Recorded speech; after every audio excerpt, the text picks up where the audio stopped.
Assalamualaikum warahmatullahi wabarakatuh. Pemirsa TV One dimanapun berada, bersyukur kita kepada Allah.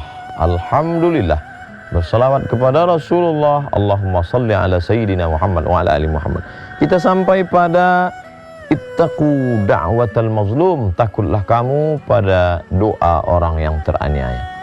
Ada seorang nelayan, anaknya dalam keadaan lapar, menangis, meneteskan air mata karena tidak makan. Lalu kemudian dia ambil jaringnya, dia pun pergi ke tengah laut. Lalu kemudian dia pasang jaring. Alhamdulillah, usahanya dikabulkan Allah. Senang hati melihat seekor ikan besar. Lalu dia pun bawa pulang. Terbayang anak akan menyuap, hilang letih, hilang lelah, tetes puluh keringat dan air mata. Karena nanti anak akan makan nyaman, tenang, perut kenyang, anak akan tertidur. Hilang lelah melihat senyum anak tertidur pulas. Tapi ternyata itu hanya sebagai mimpi semata. Karena di tengah perjalanan saat dia tenteng ikan, ada seorang raja penguasa yang ternyata suka melihat ikan ini. Pengawal, ambil ikan. Oh, Tuan Raja, ini untuk anakku yang sedang lapar. Ternyata orang-orang yang punya kuasa ini ada kenikmatan. Sebenarnya nikmatnya bukan saat makan ikan itu, tapi saat merampas ikan itu dari orang yang zalim, dari orang yang lemah.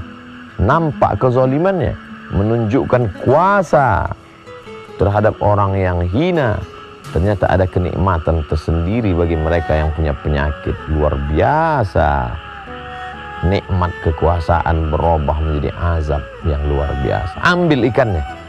Mau tidak mau, suka tidak suka, nelayan yang lemah, tak terbayangkan bagaimana nanti dia akan pulang ke rumah dalam keadaan anak lapar, menangis, meratap.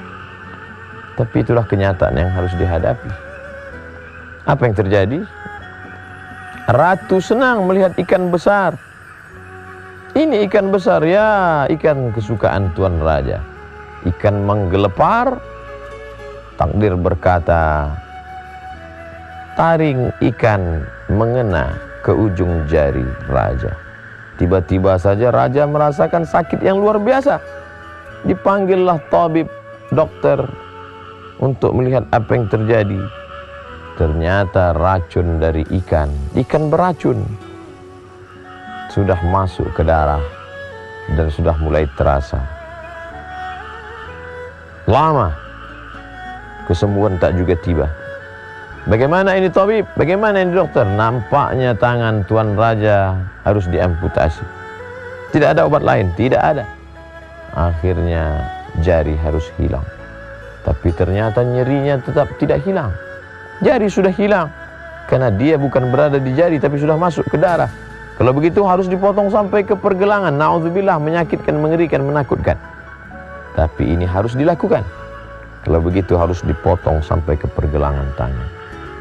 Bagaimana rasanya Tuan Raja? Masih tetap tidak hilang. Nyeri, denyut. Kalau begitu mesti dipotong sampai ke siku. Apa boleh buat? Itulah satu-satunya solusi. Na'udzubillah, jangan sampai terjadi pada diri kita, pada anak cucu keturunan kita. Dipotong sampai ke siku. Nyeri hilang. Tapi risau, gundah gulana, jantung, hati tak tenang, tetap datang. Malam tak lelap, siang tak kenyang. Apa sebenarnya yang terjadi? Maka dipanggillah ahli hikmah yang dapat melihat hati. Apa yang sebenarnya terjadi dengan hati? Tuan Raja, ada orang yang sedang teraniaya, terzalimi. Coba kau renung kembali, wahai Tuan Raja, apa yang kau rasakan? Betul, memang ikan ini diambil dari orang yang sedang pulang, akan memberikan sesuap makanan pada anak-anak yang menangis di rumah. Ternyata ada orang yang teraniaya, Tuan Raja. Ternyata ada orang yang hatinya tersinggung, wahai Tuan Raja. Kalau begitu, mari kita panggil, kita tanya dia. Raja ingin meminta maaf.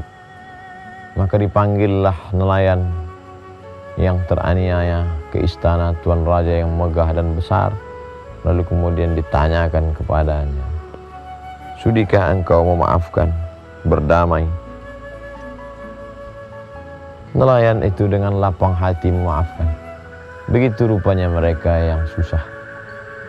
Tidak sulit bagi mereka untuk membukakan pintu maaf kepada orang-orang yang punya kuasa. Sudahkah engkau memaafkan wahai nelayan? Aku sudah lama melupakan ini wahai Tuan Raja.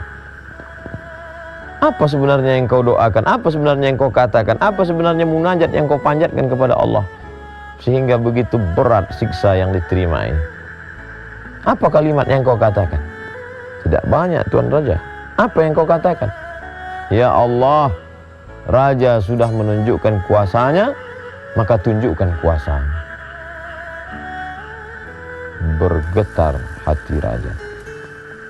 Ternyata dia tidak mengadu kepada penguasa, dia tidak meminta kepada manusia, dia tidak berharap kepada hamba, tapi dia mengadu kepada pemilik hamba. Qalbul mu'min baina asabi'ir rahman, hati seorang manusia berada dalam genggaman qudrat, iradat, kuasa Allah Subhanahu wa taala. Mengadu kepada manusia kecewa, mengadu kepada kawan esok dia akan berubah menjadi lawan. Mengadu kepada penguasa boleh jadi akan sia-sia, tapi mengadu kepada Dia yang tak pernah mengecewakan harapan dan munajat serta permohonan dengan satu kalimat, ya Allah, Raja sudah menunjukkan kuasanya, maka tunjukkan kuasamu ya Allah.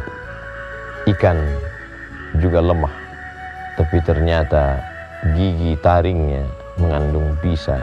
Bisa itu masuk ke darah, masuk ke dalam tulang. Begitulah Allah membalas. Ittaqu da'watal mazlum. Hati-hati, waspada terhadap doa orang yang teraniaya. Mudah-mudahan kita tak pernah menganiaya orang, dan andai pun pernah, mohon maaf. Terima kasih. Wassalamualaikum warahmatullahi wabarakatuh.